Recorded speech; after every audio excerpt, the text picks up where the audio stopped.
All Hang all tight. right, everybody. Thank you so much. So this is the after show. I've been doing this thing just this week now. We're right after the 12 noon Tesla Today update. We're doing an after show, and this is allows me to talk, share information, hear about my friends, and actually get to know what they're doing.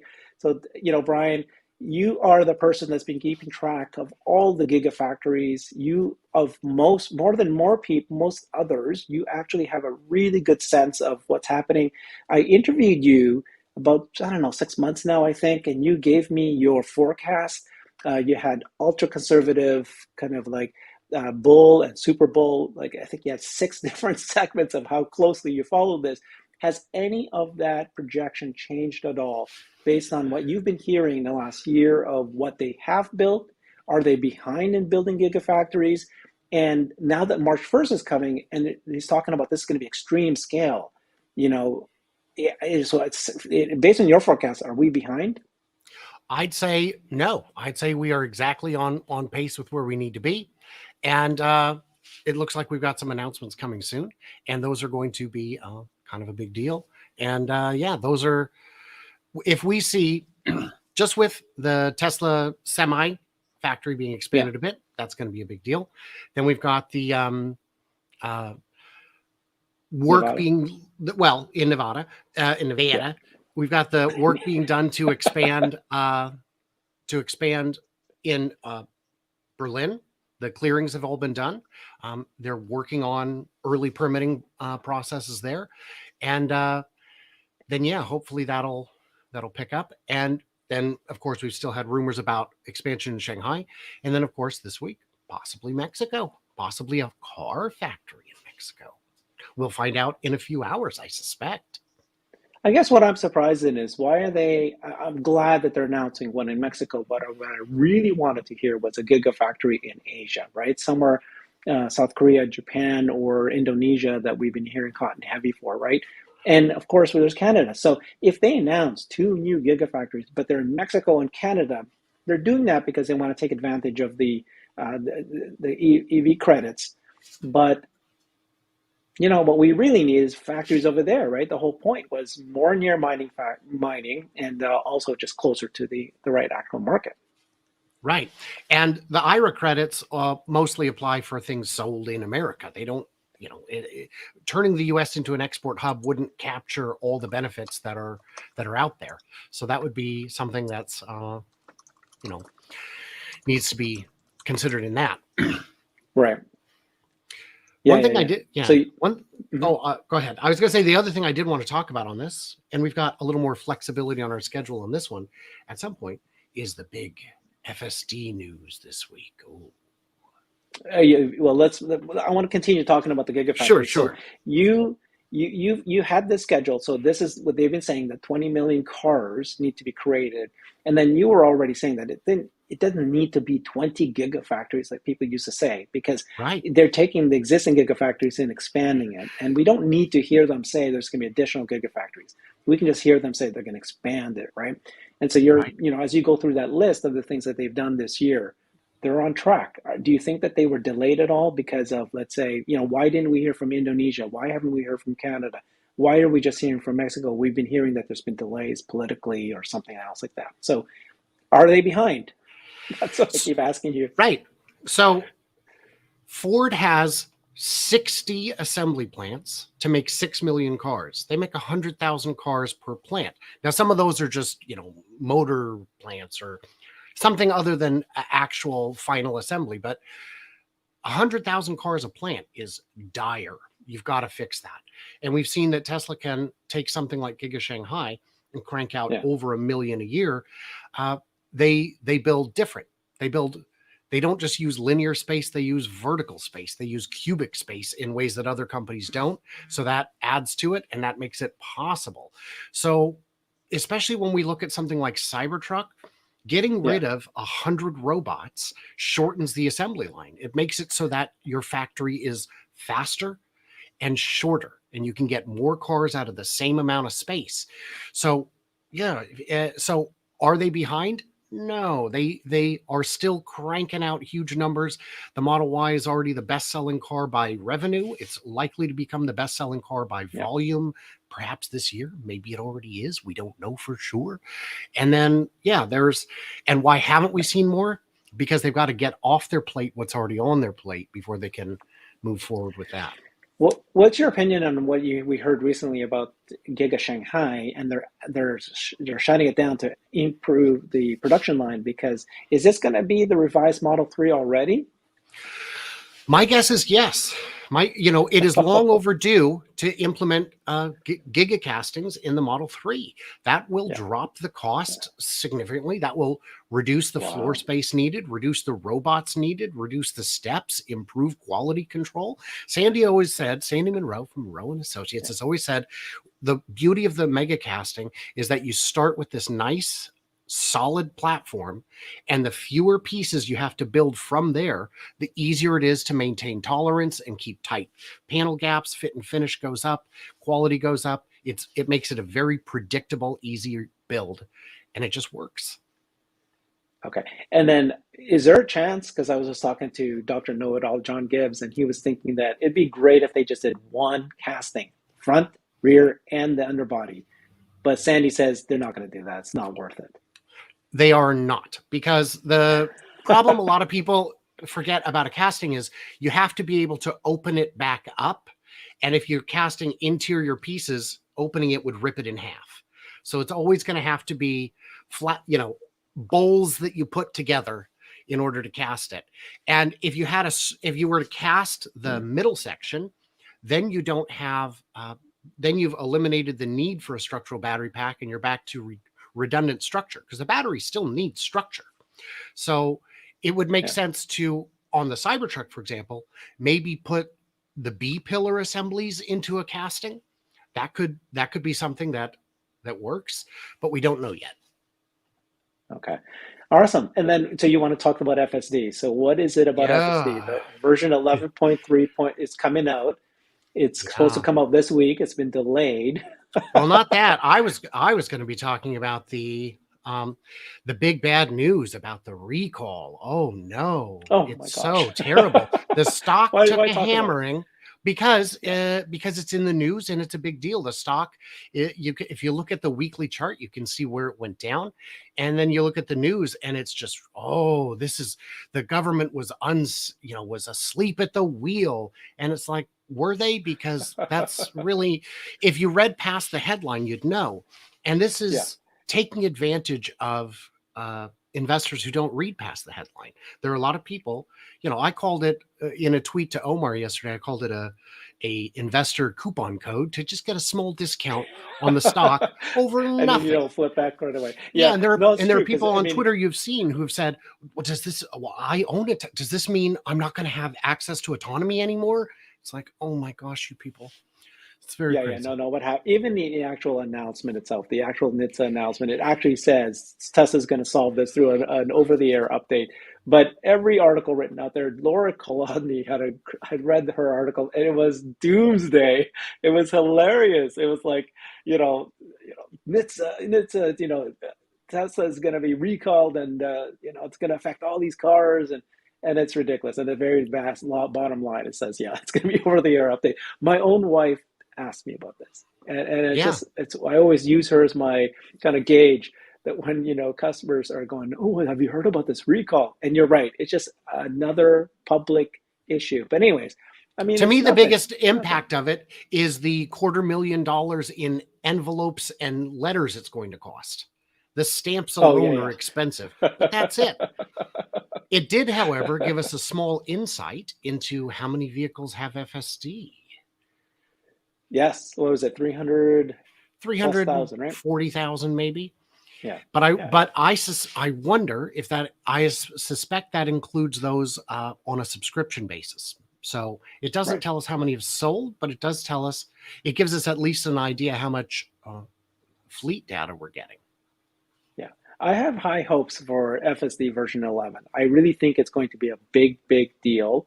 And the reason I'm saying that, I mean, we all kind of think that this is going to be case single to stack and everything. But the reason I'm saying that is because it's going to have, once we see the parking lot, and I don't know if that's, have you heard yet? I don't know if it's part of the next release. It might come in later, but I've been saying that I think that the parking lot is doable.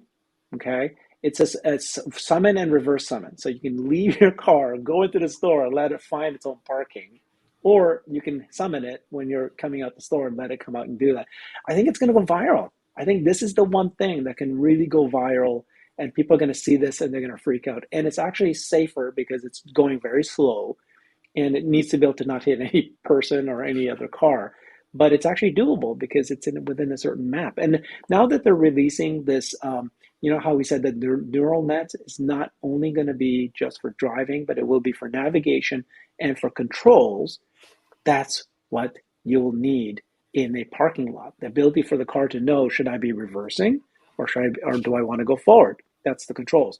And then navigation, it should memorize how cars drive within a certain location in that specific space. It's a parking lot. So I don't know. I'm quite excited about that one. I think that could actually be the thing that goes viral. Well, I'm still surprised that they haven't created a separate stack for the boring tunnel, because that seems like something What? they, Oh, well, yeah, because they could, it's in a closed environment. It doesn't need it's everything. happening. It's going to happen. Pretty It obvious. will. And I'm sure the reason they're holding off is because they believe once general intelligence is accomplished, it will be able to handle anything, including a tunnel. But we'll see. We'll see. Yeah, no, I mean, that's very obvious they're going to do it for the boring tunnel. But why haven't they done it yet? That's you're asking Right. that? That's what I'm asking. Because it should be pretty straightforward. I would think so. I would think so. And as more boring tunnels are completed, I think we'll see it. And there's proposals in a lot of cities, and there's approvals in a number of cities. So I think we'll see more of it moving forward. But again, if general intelligence is accomplished, it's solved as well. What do you mean by general intelligence? I just mean if the AGI is if FSD level 5 is accomplished, it will work anywhere, Oh, including yeah, the yeah. yeah. Gotcha. No, this is low hanging fruit. They will definitely do. That's another interesting thing, right? It'll be autonomous, but yeah, it's Right. it's not going to We'll be get it's not there. going to be big news. Yeah, Yeah, we'll we'll get get there. there. In terms of factories, what are your two candidates? Well, I mean, I'm only basing it on the rumors. Every time we've heard a rumor, it happens, and so Indonesia and Canada very likely going to happen. They're they've had many meetings. At one point, what, a month ago, every single day, the Indonesian government kept coming out talking about it. Right? I think they're just in the final kind of throes of little tiny details, but I think it's pretty obvious it's going to happen. Right? So it just doesn't. I think it's very straightforward. It's going to happen. Do you think Indonesia makes sense though? Now I know why the government ministers would announce it every day. It's aspirational, and they really want it to happen.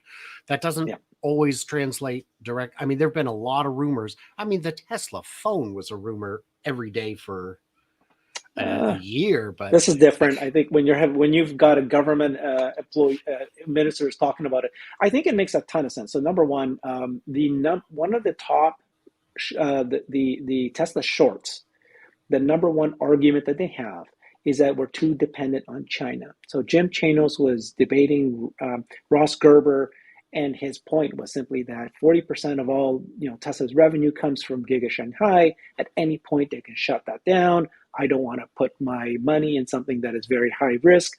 It's all basically a Chinese kind of China dependent kind of business.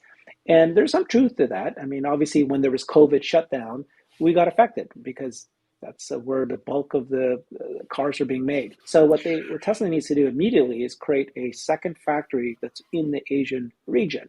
So Indonesia, please make it happen. They got minerals and mines that they can do there. If you got the government support from that kind of country, then that's where you get you don't have the red tape that you would get from Giga Berlin. I think that sure, was a mistake. Uh, but they need to do that. And then Warren Redlich keeps talking about Japan, right? Japan being the right? third largest car manufacturing. And then I just saw a comment from somebody earlier here from our group here saying that the thing about, that's Grace. I think Grace said something out here. Grace said, hometown Toyota has government first dibs on any EV plant in Japan, especially ahead of Tesla. So that part I also have been wondering about, like, would Japan actually let Tesla have one? Panasonic has huge deals with Tesla already. So that's why it might make sense. But, Toyota, When I made Toyota, Japan and Toyota, they're like this, right? So when I made my list of, I asked my viewers to tell me where I should look at for factories, and I came up with 24 candidate countries and I ranked them. And Japan actually, by the spreadsheet, came out as number one on my list as well, because okay, getting into Japan is difficult for a foreign builder. But if it's a domestic foreign company, that might undo some of that advantage. They've got massive technological advantage in auto manufacturing. They've got the skill base, the labor base. They've got the ports are all running masterfully, and it's a right-hand drive country, so it could become the export hub for right-hand drive. The labor is high. That's the only thing going against it. But again, these are mostly robot-built vehicles. I don't see why that would necessarily be an issue. So I think it would work. And then number 2 on my list, according to the spreadsheet, was Canada. So, because again, they've got experience building cars. They're in the free trade agreement zone. There's a lot of talent there that doesn't necessarily want to relocate to other countries.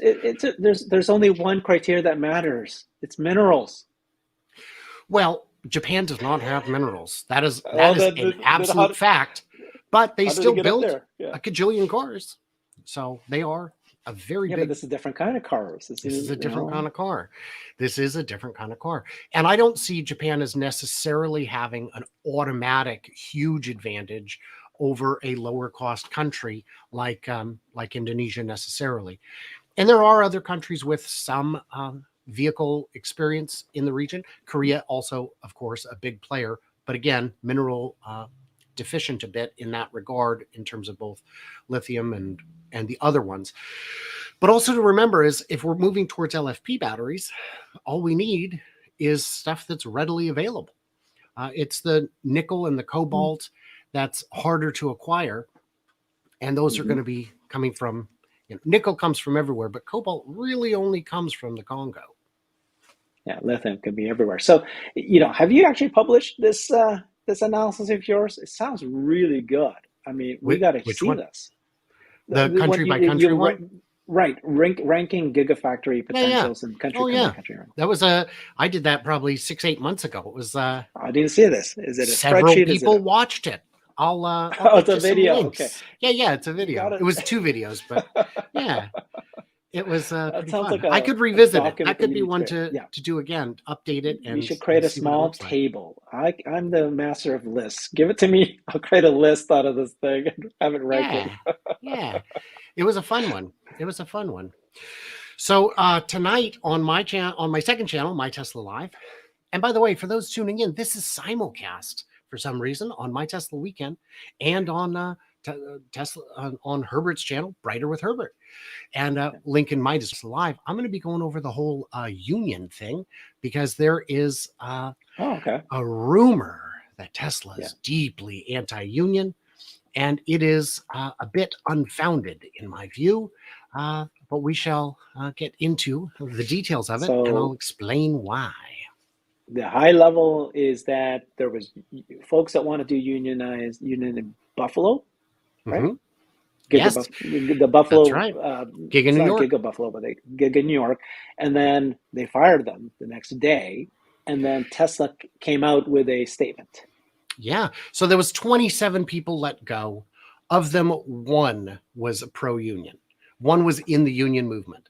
So that doesn't already. There's some questions there, but these are all labelers. This is a job that they know is temporary, and labelers have been laid off en masse over the past year. That's a good sign, right? These are talking about this is FSD labelers, right? These are labelers of the vision, what Yes, things are when being seen. something And comes in yeah, and the AI looks at it and says, "I'm not sure what it is," it gets bumped over yeah, to a labeler who says, "I'm a human, I know it's this."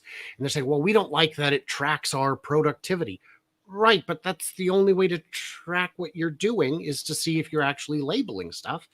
And we don't like that there's no job security. Right, there's no job security. It is hopefully something that goes away yeah. industry wide within the next year or two. And yeah, the fact that 27 people were let go and one of them was in the a union organizer is, Okay, I didn't know that yeah, part. Yeah. that's the So high James level. Dalma, yeah, James Dalma, who's an expert in AI, said that anytime you hear that labelers have been fired, that's great news because that's the whole point. Whereas that you're trying to get the system, the neural nets and the software to be able to figure this out themselves. And so it used to be that labelers, they had thousands of labelers would do that, and then they would then be backed up by the software. And now it's flipped. The system, neural net and software would actually do the labeling, and then they just using these humans to do kind of a QA on it. And Yeah. if they're being accurate, the more accurate that the system is, you don't need the QA anymore. So this is Right. actually good news that that happens. Yeah. It's absolutely great news. And this is a job no one would actually want. It sounds very tedious and monotonous and like the sort of thing where you go home and you can't sleep well because you've got busy dreams where you're still labeling. And it just sounds, it sounds like the sort of job you would want to see go away. Uh, we could increase the number of people who move shopping carts around if we got rid of those little carts that automatically, the remote ones that push them. But do we really want to Yeah. go back to that? That seems unnecessary to me. So yeah, Yeah. it's, you know, that's what the whole point of the autonomy is. Imagine if Tesla drivers tried to get a union contract that said we don't need we need a guarantee that FSD is not going to take our job once it gets here. Yeah, come on, man, that's not Well, going to one of happen. the benefits I think that ChatGPT has taken off so much, there's this wonderful analysis of this graph that showed that ChatGPT, in terms of the number of users, on the first day and the first week of the first month of kind of launching to the public, it's a skyrocket up, right? Millions of people set up an account immediately. It's the number one.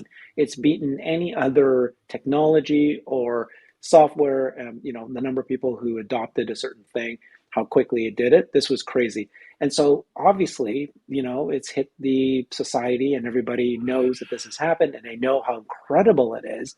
And so now people are realizing AI is here. Yeah, It's happening. And it so is here. it Yeah. then it'll then feed into FSD. People then realize, okay, computers can drive a car. That's literally 4 years ago. I was in a plane, and my seatmate was saying to me, "It will never happen in my lifetime. It will never happen in my lifetime." Right? Robotaxi or autonomous driving. And then now it's like people are probably at this point going, maybe it can happen in my lifetime. And then in a few years, it can happen in the next year. Well, and So remember, I think that's a good thing.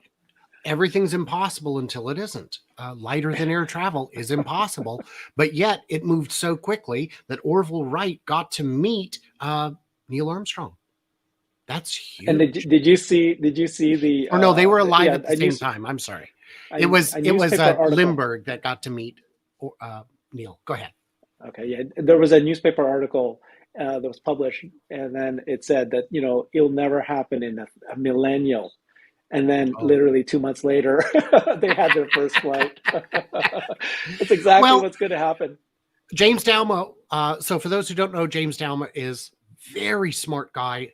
Talks about AI a lot on a lot of channels, including Dave Lee, and he's just so sharp. And he was saying how voice to text was impossible, and then Yeah. once one group cracked it, everybody cracked it within months.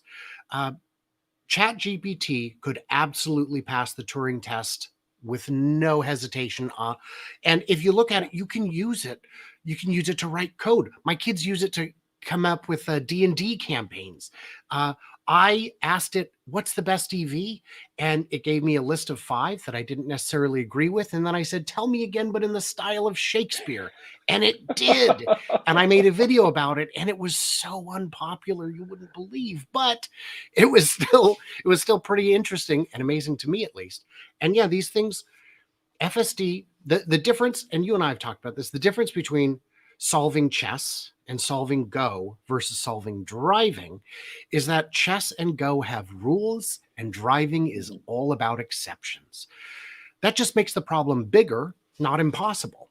If it's a thing that can be done, AI will get there eventually. We just don't know when. Yeah, yeah. Okay. Well, I mean, if humans can figure out how to drive, and I'm not even talking humans, I'm talking teenagers. Right? Well, you've seen, have you ever seen the footage of an orangutan driving a golf cart? I've not. Okay. Oh, So he's very competent and capable. Yeah. So if this is not as hard to. It's about vision. Yeah. And I think it's sooner than we realize. It's better than we realize, and Elon already knows it's going to happen. So you have to kind of. Yeah. I'm pausing a bit because I know that everybody keeps thinking he's late, but it's what you just said earlier. He's late until he's not late. Right. Well, like he said about SpaceX, we take the impossible and turn it into late. Yeah, exactly. Okay. Yeah. Thank you so much, Brian. I appreciate this. This was fun. I did want to mention the Investor Day thing we got going on. In March, we've got Investor Day. We've got an event, a pre-game at noon at Southeast Metro Park that's going to have Alien Space will be there. I've got some drone pilots coming in Austin. Will you live stream this so we can all watch it? Who's not going? That is possible. We're figuring out the logistics at this point and seeing how that's going to work. But Alien Space will be there, and a number of others. I've got some drone pilots coming. I've got some YouTubers coming, and more announcements will be made. And the tickets are free. There's pizza, there's giveaways, there's all that. And if anybody wants to support, if you're in Austin during that time, go visit them. Yeah, and if you know anybody who wants to be a speaker, they are welcome to reach out to me on Twitter at 4K Podcast, and we'll get them added and all that. So yeah, this was a lot of fun. And yeah, thank you, Herbert, and to my viewers on my channel. I appreciate you guys being here too. And yeah, thanks everybody for hanging out. Thanks everybody. Bye-bye.